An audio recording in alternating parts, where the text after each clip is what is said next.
मैं राजू खंगार एक दृष्टिहीन व्यक्ति हूँ। 47 साल समथिंग मेरी उम्र होती जा रही है और मैं ही दृष्टिहीन नहीं हूँ। मेरी वाइफ भी नीलम खंगार, वो भी एक दृष्टिहीन महिला है। मेरा बच्चा वो भी एक दृष्टिहीन बेटा है और हम 3 लोग ब्लाइंड हैं। और मैं कुछ समय से परेशानी महसूस कर रहा हूँ क्योंकि मैं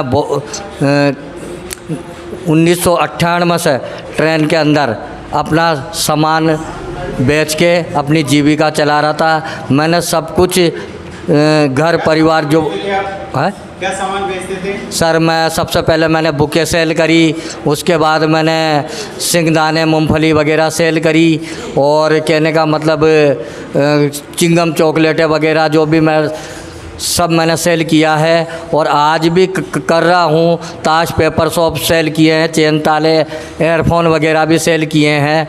लेकिन समस्या ये आ रही है कि कुछ समय से नए आईजी साहब आए हैं, उन्होंने काम बंद करवा दिया है और मैं अकेला ही नहीं हूँ, मेरे अलावा 2-3 ब्लाइंड है जो मुझसे एज में भी ज़्यादा है और मेरे से कम भी हैं। वो भी मैंने सबको मेहनत करना और किसी के सामने समर्पण भावना न करके उनको चलना सिखाया गाड़ी में। और सब कमा के खाते हम दोनों तीनों ब्लाइंड और मतलब कि उनकी काम बंद, किसी के सामने हाथ भी नहीं फैलाते। और दूसरी बात मेहनत का काम करना सिखाया है मैंने सबको और सब मेहनत करते हैं और स्वाभिमान से जीते हैं। लेकिन आज के टाइम में जो हमारे सामने परेशानी आ रही है वो आईजी साहब के कर तो बहुत बढ़िया रहे हैं, लेकिन बाकी ना हमारे के ऊपर जो परेशानी आई है उससे हमारा ट्रेन में चलना सामान बेचना तो प्रॉब्लम में आ ही गया। लेकिन इतना दुखदायक हो गया, इतनी शक्ति जारी कर दी कि हम प्लेटफॉर्म पे भी नहीं जा सकते। तो इस कारण हम आईजी साहब से रिक्वेस्ट करेंगे, चरणों में विनती करेंगे कि सर कम से कम हमारी आजीविका चलाने के लिए आपसे गुजारिश विनती, आपके चरणों में इतनी विनती है कि नेत्रहीनों को तो आप छूट प्रदान करें। यही हमारी आपसे विनती है। और पब्लिक से भी हम गुजारिश विनती करेंगे कि इस को प्रचार प्रसार करते हुए हमारे को एक न्याय दिलाने की कृपा करें और हमसे जो कोई गलती क्षमा हुई है उसके लिए हम माफ़ी चाहते हैं। Thank you sir. अच्छा, साथ में राजू जी आप और बताएंगे आप कौन से जोन की बात कर रहे हो, किसी को कैसे पता चलेगा?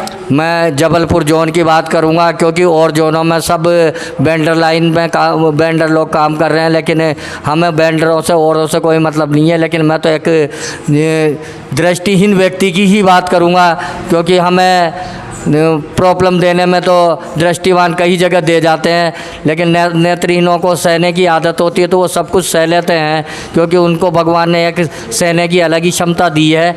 तो इसलिए मैं और की बात ना करते हुए मैं एक दृष्टिहीन व्यक्ति की ही बात करूँगा कि कम से कम मैं इस समय में 47 साल की उम्र में भी मैंने पहले पढ़ाई पीछे छोड़ी और दोबारा भी आज मैं कोरोना काल से पढ़ाई करता हुआ आ रहा हूँ। मैं अभी भी गवर्नमेंट आर्ट्स कॉलेज का एक फर्स्ट ईयर का छात्र हूँ 47 साल की उम्र में भी।